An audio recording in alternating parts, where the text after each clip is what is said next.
Bueno, buenos días. Hoy el Ateneo va a ser sobre un caso que tuvimos en el hospital el día 23 de junio de una estenosis traqueal congénita tipo 4. Eh, bueno, vamos a empezar. Bueno, primero presentamos a la paciente BL de sexo femenino. Al momento de la cirugía tenía un mes de vida. Eh, el peso de nacimiento fue de 2,4 kilos y el peso de la cirugía, en patología acá, era de 2,8 kilos. Bueno, fue una paciente nacida a término con bajo peso para la edad gestacional, como dijimos, de 2,4 kilos, que al nacimiento se le hace un ecocardiograma y se le diagnostica un canal AB completo balanceado, A13 de esófago tipo 3, que se operó el 19 de mayo, después se hizo una dehiscencia y se reentró para cerrar la dehiscencia de la herida. Más tarde se diagnosticó una estenosis traqueal tipo 4, debido a que cuando ingresó para la cirugía de la atresia de esófago, después permaneció en respirador y cuando quisieron hacer el destete, tuvieron dificultades, la paciente no podía mantener digamos, la saturación normal, y bueno, requería el respirador, se agotaba, y entonces después se llegó a este diagnóstico que, bueno, lo voy a contar ahora en más detalle. Eh, bueno, la paciente después se presenta para la cirugía de resección y anastomosis tráqueo-bronquial. Otro antecedente importante es que la madre, que tenía 25 años, era toxo positivo per IgG y había declarado consumo de cocaína hasta el tercer mes de embarazo, que es, como todos saben, el mes más sensible para todas las alteraciones genéticas y la influencia teratogénica. Bueno, en cuanto al diagnóstico, ¿cómo se llegó a este? La estenosis traqueal congénita se diagnosticó, como dije recién, por una imposibilidad en el destete del respirador después de la cirugía correctora de la atresia esofágica. Debido a que no lo podían extubar, solicitaron broncoscopía y estos revelan una salida de bronquio fuente común. O sea, en una primera fibrobroncoscopía se lee que están los dos normales, pero después se vuelve a hacer y se ve un bronquio fuente derecho común con una pseudocarina, digamos, que se dividía hacia una microtráquea. Se decía hacer una broncografía aérea y esto revela una estenosis traqueal tipo 4, que ahora no se preocupen, va a haber una foto para que veamos lo que es. Además, se realizó después una angiotermografía que confirmó el diagnóstico y un ecocardiograma, bueno, ya se había hecho, que mostraba el canal AB completo, balanceado, con un ductus arterioso persistente y arco aórtico derecho, sin anomalías de la arteria pulmonar. Esta es la imagen de la broncografía aérea. Como podemos ver, ay, perdón. Eh, Esta es la imagen de la broncografía aérea. En esta se puede ver, acá, como se ve con el puntero, la salida de bronquio fuente derecho, y después esta pseudocarina que está descrita, que es la división entre bronquio fuente y este pequeño segmento o microtráquea, como está escrito, muy estenótico, que después daba a un bronquio, digamos, intermedio o cruzado, que daba origen al bronquio fuente, ese bronquio fue bronquio fuente izquierdo, y de ahí da origen a otro tronco, que como vamos a ver se llama Bridging Bronchus o bronquio puente, que daba digamos, la conexión con el bronquio medio e inferior del lóbulo del pulmón derecho.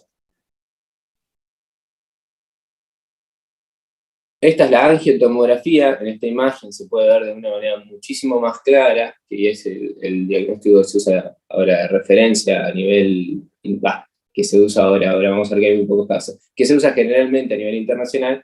Acá podemos ver más claramente el bronquio del lóbulo superior derecho, que es el bronquio fuente derecho, esta estenosis del segmento corto, y acá, naciendo de ahí, el bronquio puente que da la ventilación para el lóbulo medio e inferior derechos. Y el bronquio fuente izquierdo, siendo este normal, viéndose claramente los dos lóbulos del pulmón izquierdo. ¿Cuál fue el plan propuesto por cirugía? Es un abordaje, digamos, interdisciplinario entre cirugía y cirugía cardiovascular. Ellos primero, el plan fue que ingresen los de cirugía cardiovascular, hicieran un cierre de edap y se debía evaluar si lo iban a hacer o no en circulación extracorpórea. Bueno, ahora voy a contar que decimos que sí, y después iba a ingresar cirugía para resecar el segmento estenótico y después una anastomosis, cuyo tipo, como vamos a ver, hay varios tipos de anastomosis que se puede realizar, se iba a determinar en el acto quirúrgico según, digamos, la anatomía y la dificultad de realizarlo o no. La discusión que primero tuvimos fue si hacerlo en circulación extracorpórea o en circulación espontánea. La cirugía nos había dicho que su idea original era hacerlo en circulación espontánea, pero dado que el paciente tenía un canal AB completo y la dificultad de realizar el procedimiento que podía llevar tiempo asociada al canal AB completo, decidimos que iba a ser mejor realizarlo en circulación extracorpórea. Las opciones que planteó cirugía para realizar fueron estas que se ven a continuación. Este es un dibujo de Boliones. Bueno, como se ve acá, este es, digamos, el dibujo, la representación gráfica de la estenosis tipo 4 que tenía el paciente, y estas eran las tres opciones terapéuticas que ellos propusieron. La primera, y mejor, según ellos dijeron, era hacer esta anastomosis término-terminal lateral, digamos, entre el bronquio fuente derecho y el bronquio puente o segmentario del post estenótico. Esta segunda opción era conectar el bronquio fuente izquierdo al derecho y después el bronquio puente, digamos. Si no se entiende, avísenme, porque es medio como es una anatomía nueva, digamos, por ahí es más difícil entenderlo. Y después conectar el bronquio puente, que iba al lóbulo inferior e intermedio derechos, al bronquio fuente izquierdo. O si no, conectar directamente los dos bronquios del fuente izquierdo y el del lóbulo intermedio e inferior derechos directamente al bronquio fuente derecho.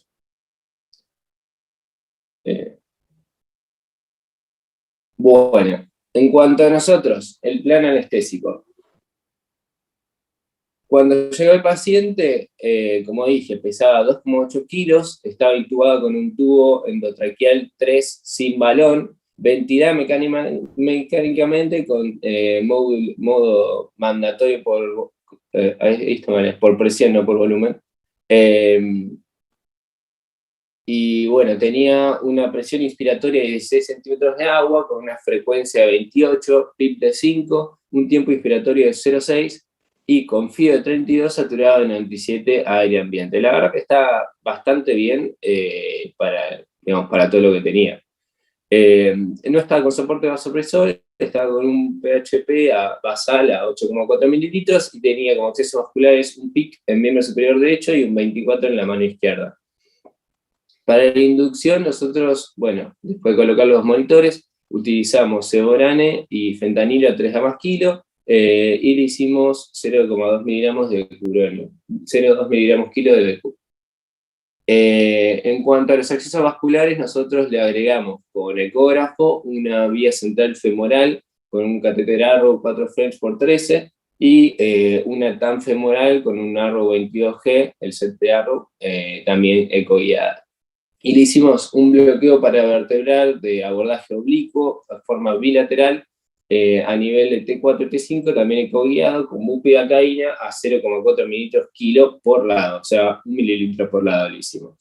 Esto, si bien obviamente el paciente se veía entubado, para bajar también los consumos de opioides en el intraoperatorio, sobre todo que iba a ser con fentanilo. Después, en cuanto a monitoreo, bueno, el básico, SG, saturometría, capnografía, ventilometría, y bueno, la TAM, PVC, NIRS, y bueno, laboratorios recurrentes y la diuresis. Para el mantenimiento usamos SEO con un objetivo de tidal de 1,2, era la SEO, así que súper preciso, Fentanilo primero iniciamos intermitentemente, pero después de la salida de bomba le pusimos en infusión continua a 5 gamas kilo hora. Bueno, también hicimos carga y mantenimiento con ácido tranexámico, heparina y metilprednisolona antes al ingreso de la bomba, y de vasopresores utilizamos adrenalina al inicio en una infusión muy bajita, 0,01, pero llegamos a escalarla a 0,2 gamas kilo minuto y la mirre a 0,5 para la salida de bomba. En cuanto a los eventos intraoperatorios, bueno, ingresa el paciente a las 10 de la mañana al quirófano, a las 10:15 ya estaba con los monitores puestos e iniciamos con la inducción en la invasión anestésica. El primer laboratorio que le sacamos, apenas lo dormimos, estaba normal, con un pH de 741, 43 de PCO2, 75 de oxígeno, que da una PAF más o menos a 100. 75 de oxígeno de presión de oxígeno arterial, y bueno, tenía un hematocrito de 38, así que estaba bien, no lo transfundimos antes de iniciar, y bueno, el ionograma también era normal, y un ácido láctico de 0,8. Tenía un exceso de base positivo, que bueno, asumimos que podía ser por la cronicidad de la afección respiratoria, o por que le hayan pasado bicarbonato en neo. Bueno, a las 11 inició cirugía cardiovascular, que procedía a hacer el cierre de DAP y a canular al paciente para entrarlo en bomba. 12:04 fue el ingreso a bomba. Bueno, en estos momentos, obviamente, nosotros el manejo no lo hicimos, fue sino el hemodinamista. Bueno, ya ingresado en bomba, cirugía general, procedía a hacer la traqueobronquioplastia. En este momento le sacamos un laboratorio, o sea, tanto no dependía de nosotros, y estaba, bueno, un poco más acidótico, levantando la cámara, pero esto lo corrigió enseguida Charlie, que estaba ahí.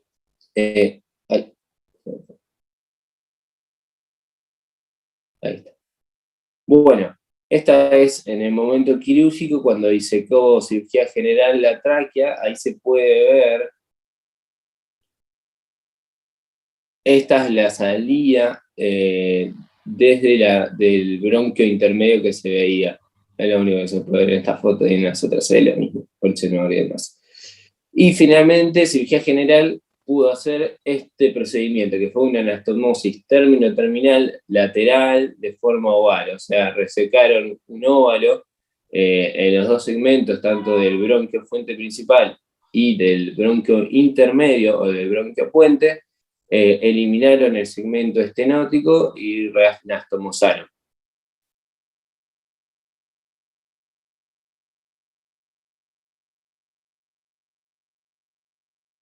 Bien, después, 14:26, el paciente salió de bomba, fue un total de 142 minutos de bomba, y bueno, hizo el cierre, cirugía cardiovascular y la decanulación. El momento de salida de bomba fue bastante complicado, fue el momento más complicado de la cirugía. El paciente requirió, bueno, mayor soporte vasopresor, llegando a dosis de 0,2, como dije, de adrena, y 0, de 1,5 de mirri, no, de 1 de mirri, que después lo bajamos a 0,5. Y como el hematocristo, el anterior había venido 30 y habían pasado unos momentos operatorios, nos transfundimos en total con 260 mililitros de glóbulos rojos. A este momento le hicimos un laboratorio que salió con un pH 719, 64 de PSO2 y 78 de presión arterial de oxígeno, pero acá la presión, la FiO2, era del 80%. Si bien esto no deberíamos, o sea, habría que evitarlo por el canal AB completo, el paciente no lográbamos que sature más de 80 en la salida de bomba con la nueva, digamos, la nueva tráquea reconfeccionada. Así que no tuvimos, lo reclutamos, etcétera, pero no quedó otra opción que subir la FiO2 para poder alcanzar una saturación un poco más decente, digamos, ni siquiera normal. Bueno, después de un tiempo, más o menos una hora, estuvimos reclutando y compensando al paciente, logramos sacarlo de quirófano con una PIP más decente de 28, que lo queremos también evitar a toda costa las PIP altas para no generar una dehiscencia de la sutura, ni estrés de la herida quirúrgica, digamos. La frecuencia respiratoria 34, un ritmo respiratorio 0,6, PIP de 6 y una FIO2 de 60%. Con esto el paciente saturaba 92%, y el laboratorio mejoró un poquito, bajando la capnografía, la presión de CO2 a 50, y bueno, saturando, digamos, una presión de parcial de oxígeno en sangre de 63 con FIOs más bajas.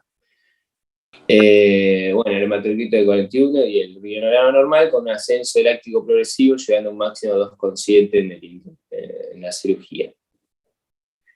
Bueno, en cuanto a la evolución postquirúrgica de la paciente, a los 2 días se inició el retiro de los vasopresores, debido a que las TAMS me empezaban a normalizar sin tanto requerimiento, sacándolos completamente el 25 de junio.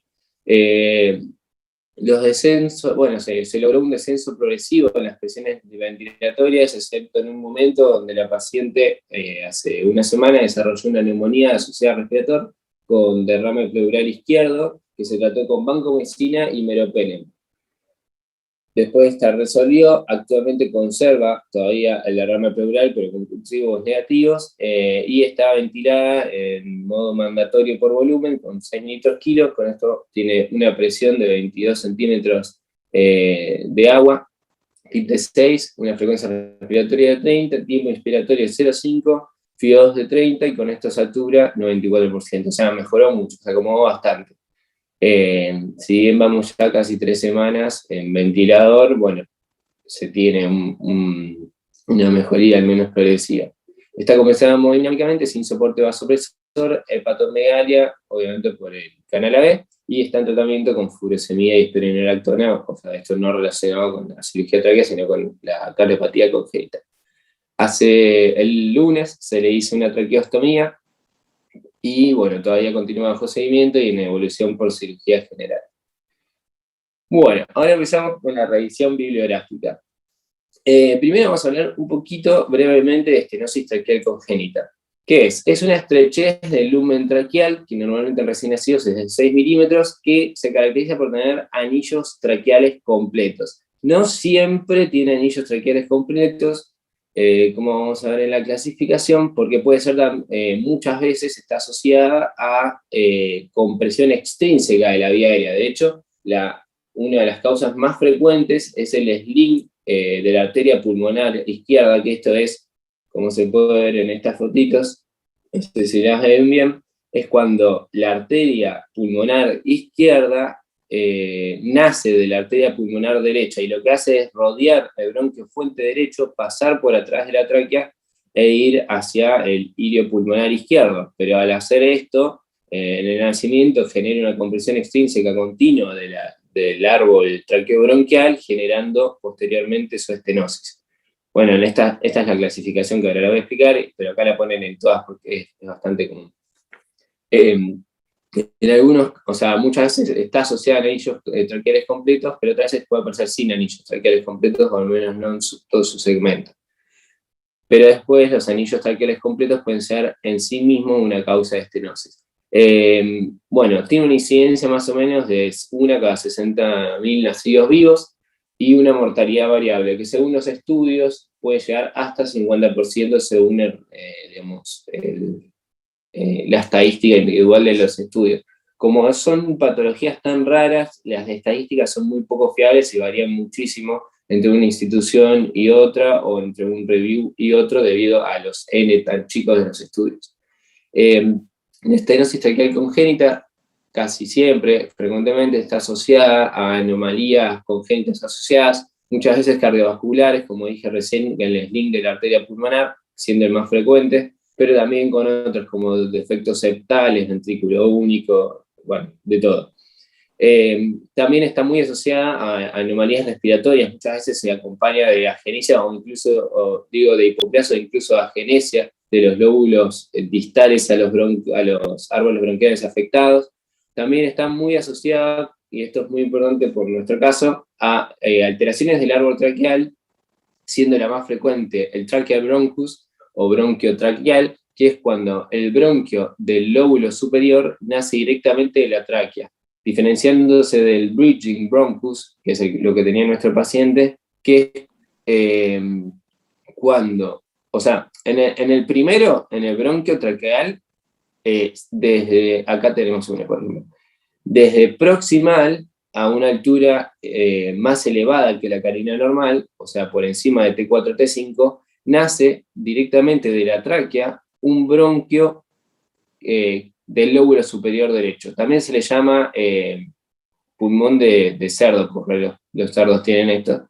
Y entonces sale un bronquio alto que va y le da ventilación al lóbulo superior derecho.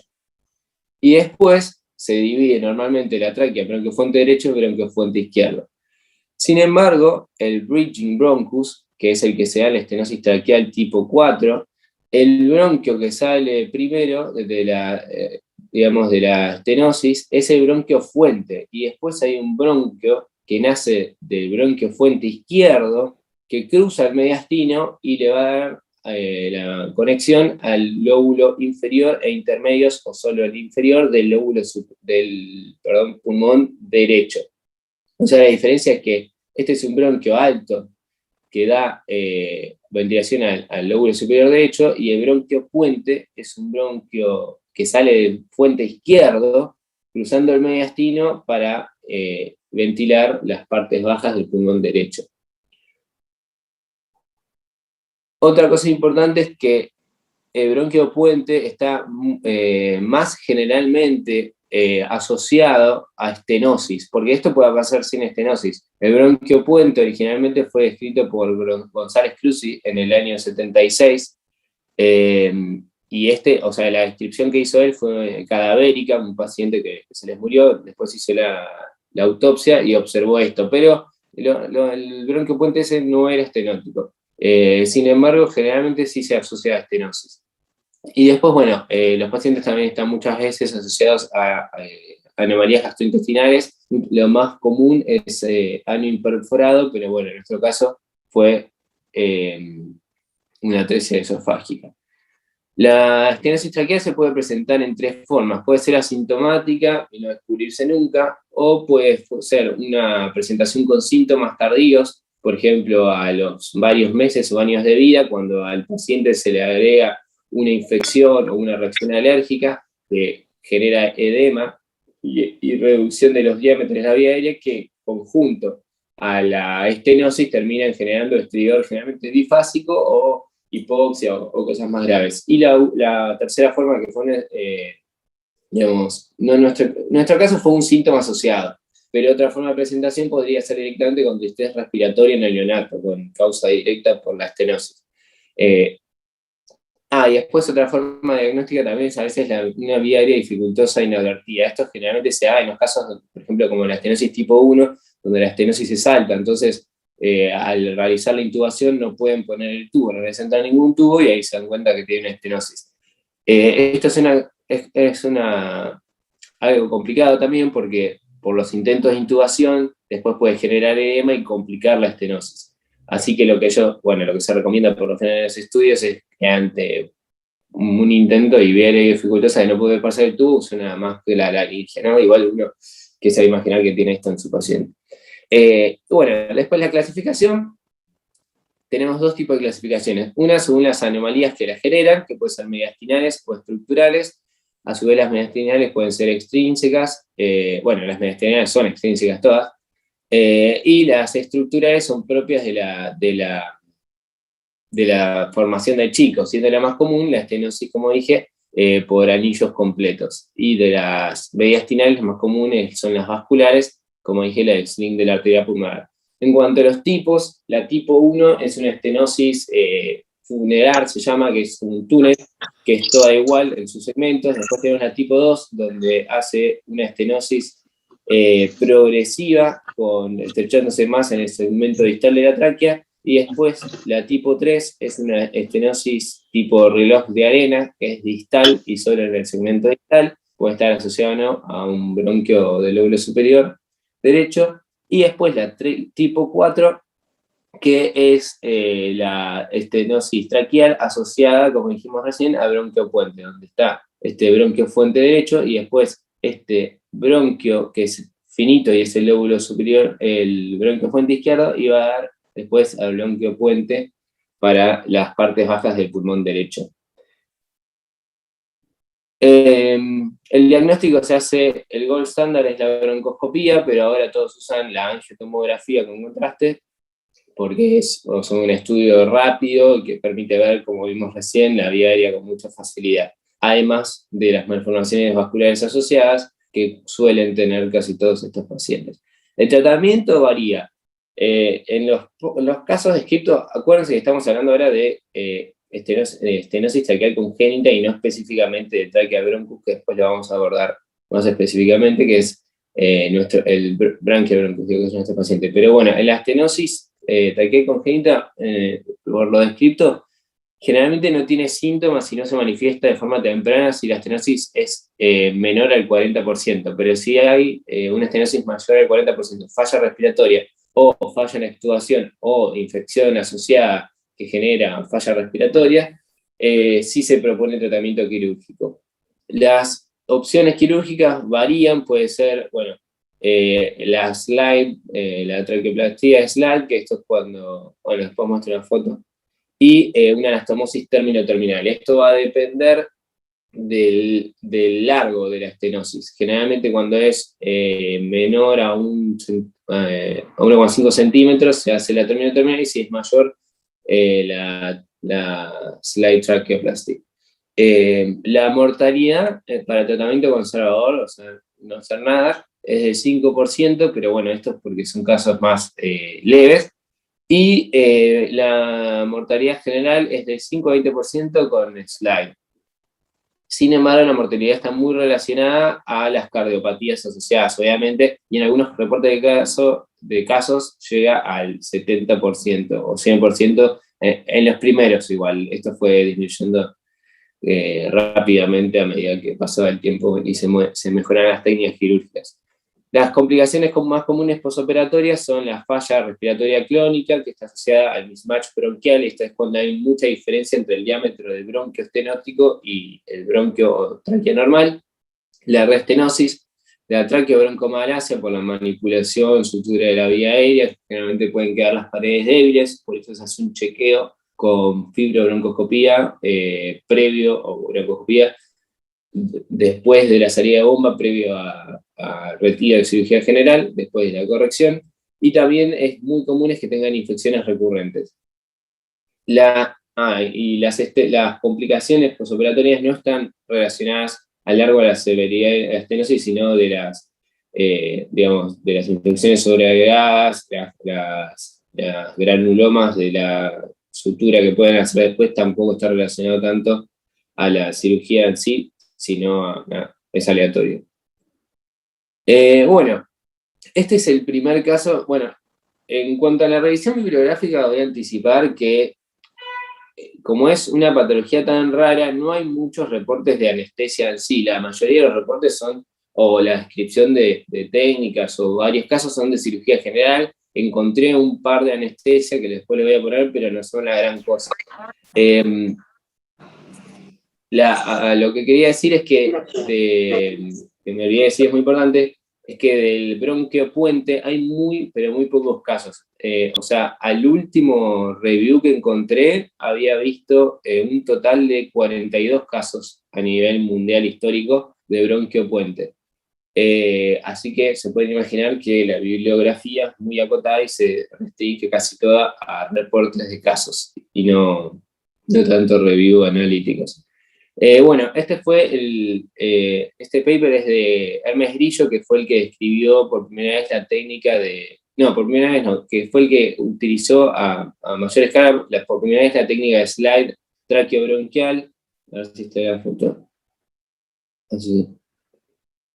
Esto sería el slide traqueobronquial, así me entienden de lo que estoy hablando, que es cuando cortan la tráquea de forma anteroposterior por el sector preestenótico.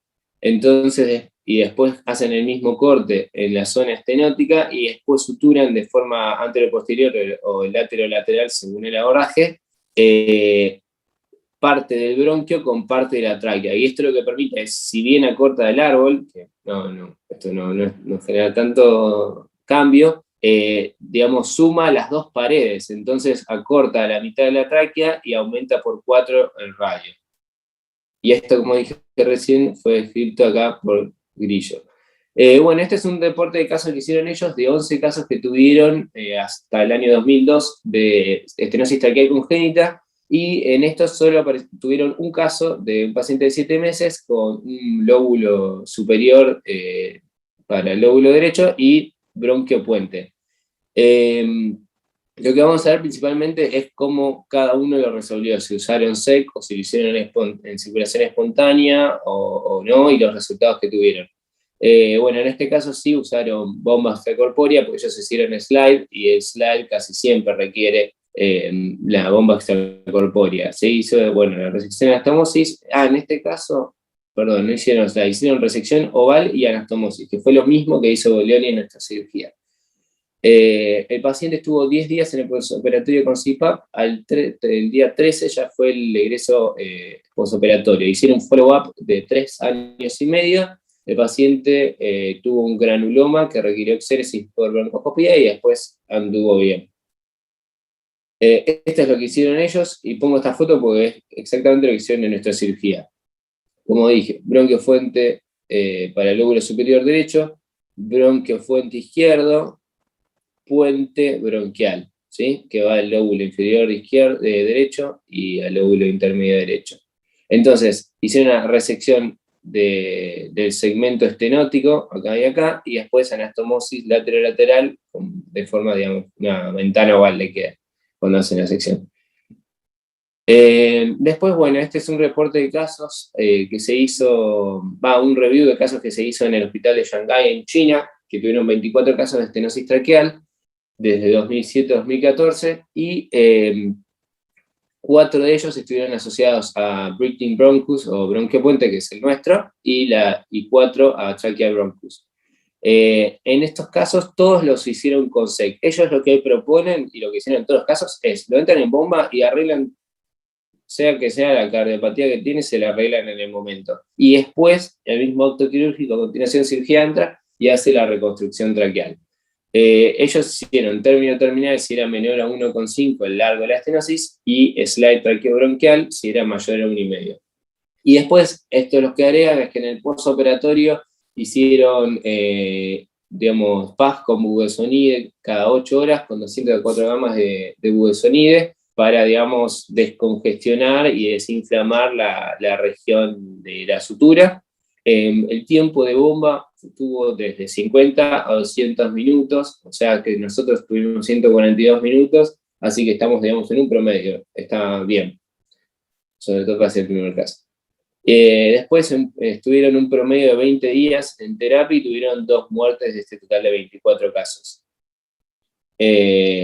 Así que, o sea, bajó muchísimo la mortalidad, sobre todo con la descripción del slide traqueobronquial. Antes la mortalidad en los primeros casos iba, como dije, de 50, 100%, también que eran reportes de un caso, ¿no? Bueno, estas son las malformaciones que tuvieron en los 24 casos. Acá se puede ver, esta es una tráquea trifurcada, y acá está en nuestro caso. Se parece a este, pero no es este. Bueno, el slide traqueobronquial, que ya lo dije. Después, bueno, este es el único review que encontré, que es del año 2019. Se hizo un review de todos los papers que se encontraron de Bridging Bronchus, que es la estenosis traqueal tipo 4, como dijimos. Se encontraron un total de 31 estudios en los cuales había 42 pacientes, de los cuales 36 tenían estenosis, o sea, los otros tenían anomalías sin estenosis. Este dato es importante. Miren que el 93% tenía cardiopatía congénita asociada, y el 60% de esas cardiopatías de estas estenosis era secundaria un sling arteriopulmonar, como dije, lo más frecuente. El resto era todo por angios traqueales completo. Bueno, de este total de casos, miren que solo hubo 2 casos de bridging bronchus y de efecto Abel asociado. Así que, o sea, a año 2019 tenemos 42 pacientes solo con esta patología y solo encontraron 2 pacientes con esta patología asociada a efecto AB como nuestro paciente. O sea, nuestro paciente era un caso rarísimo. En este review se hizo, uno de los pocos que incluye una descripción del manejo anestésico y puse las cosas importantes que uno podría destacar para bueno, no creo que pase, pero un próximo caso. Es muy importante la evaluación preoperatoria. O sea, nosotros la evaluación preoperatoria nos centramos al paciente en el día de la cirugía. Entonces, la evaluación preoperatoria no fue, digamos, rigurosa como podría haber sido si se hacía una TNE o algo antes. Es muy importante evaluar las imágenes del paciente, sobre todo de la angiotomografía, para poder medir, digamos, las distancias, porque ¿qué puede pasar? A veces el paciente puede tener la salida del bronquio superior derecho muy proximal, entonces cuando uno lo intuba, el tubo, si bien uno lo progresa normal, se va al lóbulo superior derecho y entonces el paciente desatura y se va, o sea, se empeora enseguida. Por eso ellos recomiendan también hacer una intubación cuidadosa previa a la evaluación TAC y hacerla con fibrobronco. O sea, sí, fibrobronco, digamos, para ver exactamente hasta dónde uno progresa el tubo y ver que no quede progresado en alguno de estos bronquios anormales. Y después, bueno, ocultar esto siempre. Otra cosa que recomiendan es tener a mano un beta-2 y dexametasona, porque estos pacientes, como hacen muchas veces infecciones, para no correr riesgo de tener broncoconstricción y que se sume a la estenosis y reduzca el diámetro de la vía aérea. Eh, Después, bueno, otra cosa que recomienda es, bueno, ventilación por presión, y usar tiempos inspiratorios prolongados con frecuencias respiratorias bajas. Esto es bastante lógico, digo que como tienen estenosis muy severas, digamos, como van a tener flujos muy bajos a través de estas estenosis, entonces para beneficiar el flujo, prolongar el tiempo, así puede llegar más volumen. Y permitir baja frecuencia respiratoria para poder expirar todo el volumen que queda, si no va a haber atrapamiento aéreo. Obviamente, en todos hay.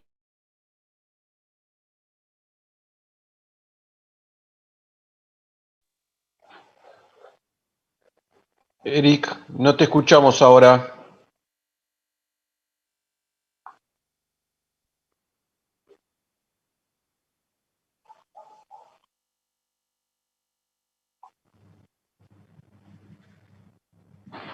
Eric, perdimos sonido tuyo.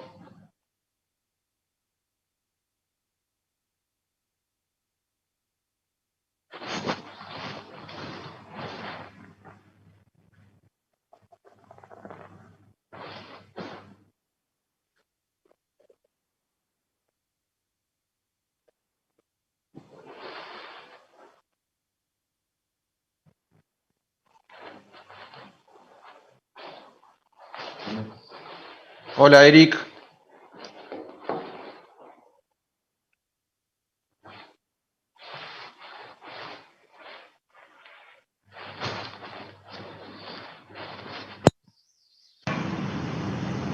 No, no te escucho.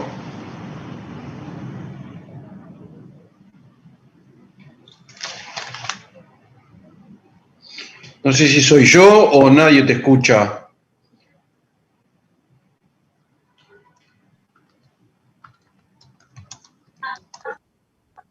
No, no se escucha, acá nos dicen, ¿eh?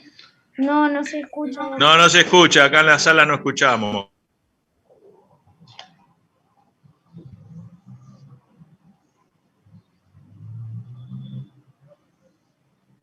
Parece que se quedó sin micrófono. A ver, ahí salió y volvió a entrar.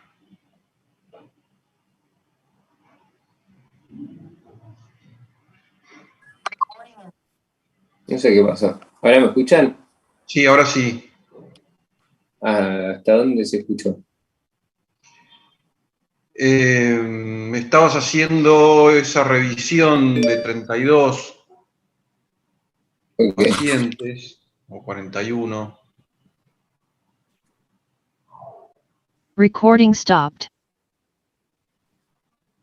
No, eso no lo mostraste. A ver, uno anterior. Este. Sí.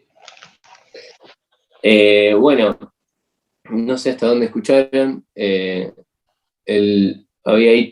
Recording in progress. Había dicho que. Ahí está. Había dicho que, bueno, que nuestro caso era muy, muy particular porque si bien, o sea, además de ser raro por ser un bronquio puente, tenía asociado un canal AB y en esta review de casos solo se vieron 2 casos de bronquio puente asociado a efecto auriculoventricular. Después dije que este review es el único que hace una descripción del manejo anestésico, que ellos proponen una evaluación preoperatoria rigurosa. ¿Esto lo escucharon o no? Sí, hasta ahí. O sea, lo de la anestesia ya lo escucharon. Sí, que dijiste que era el único que describía la anestesia y ahí se cortó. Ah, bueno. Entonces decía que lo importante para la anestesia es una importante evaluación preoperatoria, viendo las imágenes, midiendo, digamos, las distancias. Esto es muy importante porque lo que puede pasar es que cuando se intuba, por las anomalías puede tener la salida del bronquio del lóbulo superior derecho muy proximal, y entonces al progresar apenas el tubo ya se mete en el lóbulo superior derecho, entonces el paciente desatura enseguida, porque pierde todo el resto del pulmón, a diferencia de lo que pasaría con una progresión normal, que se da todo el pulmón derecho y listo. Después ellos recalcan que se pueden usar beta-2 agonistas y dexametasona, sobre todo cuando tienen infecciones asociadas, para eliminar toda la posible broncoconstricción que haya. La intubación, además de medir con la TAC, ellos recomiendan usar fibrobroncoscopía para ver que en el momento de la intubación el tubo no progrese por demás y que quede bien colocado. Y después, en cuanto a la ventilometría, recomiendan usar modo de presión control, como usamos nosotros, con tiempos inspiratorios prolongados y baja frecuencia, para así, como tienen un flujo muy bajo a través de la estenosis, permitir más tiempo para la insuflación y desinsuflación del pulmón. Y después, obviamente, esto por la parte cardiogénica, usar bajas PIOs y evitar la hipercapnia para no bajar la resistencia pulmonar y no generar robo pulmonar, o sea, shunt derecho-izquierdo. Después lo más discutido todavía al día de hoy es si utilizar SEC, ECMO o circulación espontánea. Y no hay casos descritos en ECMO, tendría sus beneficios por la invasión y la mayor facilidad que la canulación, digamos, para bypass cardiopulmonar. Pero bueno, no hay casos descritos. Y lo que se discute más que nada es ECMO, espontánea versus SEC. Hermes Lillo fue el que más hizo en circulación espontánea. Ellos lo que hacen es, vos le pasás la tubuladura estéril a la cirugía y ellos intuban, o sea, una vez que hacen la sección, intuban la parte distal y van extubando y reintubando intermitentemente a medida que hacen la sutura. Pero después, en los casos, como se ve acá, del slide bronquiopulmonar, como la sección de la tráquea y la sutura es muy larga, esto se hace siempre en SEC, porque si no es imposible. Y hablando ayer con Boglione y viéndolo retrospectivamente, dijo que si bien ellos habían propuesto primero hacerlo en espontánea, hacer el bypass cardiopulmonar estuvo bien porque ese sí imposible hacerlo, sobre todo considerando que el paciente nuestro tenía un canal AB completo, si bien está balanceado, al intentar hacerlo en circulación espontánea íbamos a tener que usar FIOs altas, iba a estar mucho tiempo sin ventilar, entonces iba a tener hipercapnia y bueno, era muy probable que se nos desbalancee el canal AB. Este es un reporte de un caso que hubo en Norteamérica, una paciente de 10 meses que se presenta a la guardia con estridor, diarrea e hipoxemia, le hacen un cultivo, da positivo para adenovirus y después le hacen una tomografía y ven que tiene un bronquio puente con sling de la arteria pulmonar. O sea, este es el típico caso donde no se detecta el nacimiento y después con una sobreinfección agregada que reduce aún más el diámetro de la vía aérea, se empieza a manifestar toda la patología clásica, la sintomatología clásica. Bueno, en la cirugía ellos lo entraron en bomba porque hicieron la corrección del sling. Algo que no me acuerdo. No.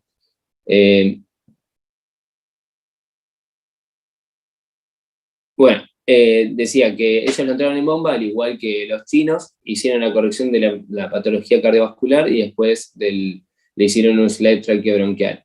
Y hacen fibrooncoscopía antes de la salida de bomba, esto es, no está descrito en tantos, para ver que no quede traqueomalacia o estenosis restante. Y después, bueno, lo sacaron directamente con traqueostomía. A los 7 días la destetaron de respirador. A las 2 semanas le tuvieron que hacer una dilatación por aparición de granulomas en la sección de la sutura, y a las 3 semanas le dieron el alta. Hicieron un follow-up de 3 años y medio y no tuvo complicaciones. Bueno, ellos describen que, bueno, según el review que hicieron, la duración del tiempo después que está en la asistencia respiratoria mecánica está asociada a la necesidad de reintervención quirúrgica. Este es otro reporte de caso que hubo en Turquía, también de 10 meses, pero este no tenía malformación asociada.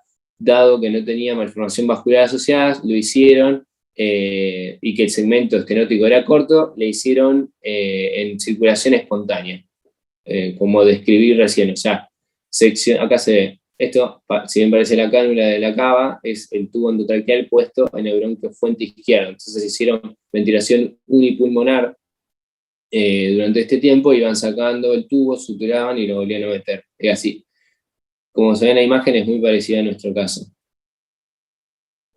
Bueno, anduvo esta sin problemas y la extubaron le dieron el alta a los 8 días postoperatorio. Y bueno, después estos son reportes anestésicos, digamos, misceláneas. Este es un reporte de 2 casos con estenosis traqueal tipo 1, que lo que describen ellos en Inglaterra es la utilización de la mezcla Heliox, de helio con oxígeno. Como el helio es 6 veces menos denso que el oxígeno, ayuda mucho a reducir las presiones de ventilación. Entonces esto podría ayudar a la ventilación postoperatoria que queda con la inflamación y todo eso de la zona de la sutura, y a reducir el estrés de la sutura en sí misma por usar menos presiones ventilatorias, cosa que nos hubiese venido bien a nosotros que lo sacamos con 30 de pico y teníamos miedo que no soportara la sutura. De hecho, se habló a la salida de la posibilidad de meterlo en alta frecuencia, pero bueno, al final no hizo falta. Y después ellos tenían además a mano un catéter 8 French para ventilación jet por si hacía caso. Y después este es otro reporte de caso de servicio de anestesia en Japón, de un solo caso, de un paciente de 33 días de vida, un caso típico, han imperforado, colostomizado, hace apnea al momento de extubarlo, entonces lo reintuban, y bueno, y les desaturan mucho al paciente, si bien el tubo no estaba progresado, lo desprogresan aún más y ven que corrige. Entonces le hacen una tomografía y ven que tiene el bridging bronchus con la estenosis traqueal. Y bueno, ellos eran un hospital de baja complejidad, así que no se plantearon la corrección, sino que la derivaron, pero lo que propusieron, que después está descrito en algún que otro review de 2020, es recortar el bisel del tubo, porque, a ver si se puede dibujar con esto. O sea, si este es el bisel del tubo normal, no, este no. A ver, soy malísimo dibujando, perdón. Bueno, si este es el bisel del tubo normal y el área que tenemos para ventilar, digamos, el largo de área antes de la división es muy corta, ellos lo que proponen es aumentar, digamos, la sección del bisel, así tenemos más área para ventilar, digamos, las 2 zonas. Bueno, lo hicieron y les funcionó, pero es medio una planchada, digamos, porque te queda todo el bisel que lastima, ellos mismos lo dijeron. Pero bueno, supongo que la propuesta de ellos es para que fabriquen un tubo especial para esto. Dudo que lo vayan a hacer para 3 casos en el mundo. Bueno, conclusiones. Es una patología infrecuente y compleja que necesita un abordaje interdisciplinario. O sea, nosotros tendríamos que haber hecho un Ateneo previo entre los 3 servicios para ver qué se iba a hacer, por ejemplo. Es muy importante la evaluación preanestésica en estos pacientes, ver bien las imágenes, ver las condiciones en las que está el paciente, toda la patología cardiovascular asociada para ver el manejo que se va a hacer. Como dije, es importante conseguir un consenso entre cirugía vascular y anestesia para determinar si se hace o no en bomba. Bueno, después, gracias a las técnicas que se fueron descubriendo, como el slide, se bajó bastante la mortalidad, que antes era altísima. Y después también hay muchos casos que mueren por causa desconocida y ni siquiera se llega al diagnóstico. Así que hay que tenerlo en cuenta eso también. Bueno, en cuanto al manejo anestésico, es importante la intubación, si se hace uno con fibro, ver la tomografía antes, la ventilación, tener en cuenta los parámetros que dijimos antes, y tener muy en cuenta que tiene seguramente una cardiopatía asociada y hacer el manejo de la cardiopatía con un paciente de cardio. Bueno, como puse acá, es imposible determinar una estrategia correcta con la evidencia actual. Como hay tan pocos casos, no se puede llegar a conclusiones de qué hay que hacer. Así que esto se ve, digamos, en cada caso particular. Y bueno, eso, alguna sugerencia o opinión o lo que quiera. Muy bueno. ¿Alguna pregunta de la gente? Interesante, bien detallado. Me gustó el dibujito que hiciste del bisel, eso estuvo bien claro, pero se entendió igual.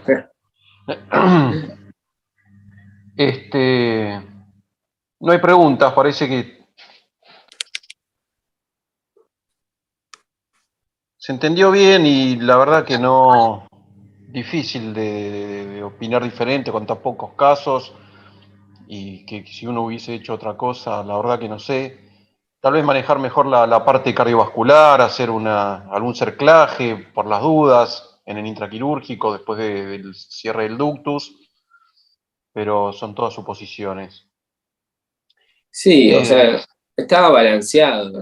Si le haces Sí. el cerclaje, se sobrecargaría más el ventrículo Derecho. izquierdo que el derecho. Con el cerclaje tenés más sobrecarga del derecho, o es un cerclaje pulmonar. Claro, sí, No, dije del derecho que izquierdo. Sí. Lo que pasa que también no sabés, está balanceado hasta que se desbalancea. Sí, obvio. No, En una tremenda propuesta cirugía. sí, podría haber sido hacer la reparación completa. O sea, el paciente ya tenía un mes, estaba cerca del rango normal quirúrgico del canal AB.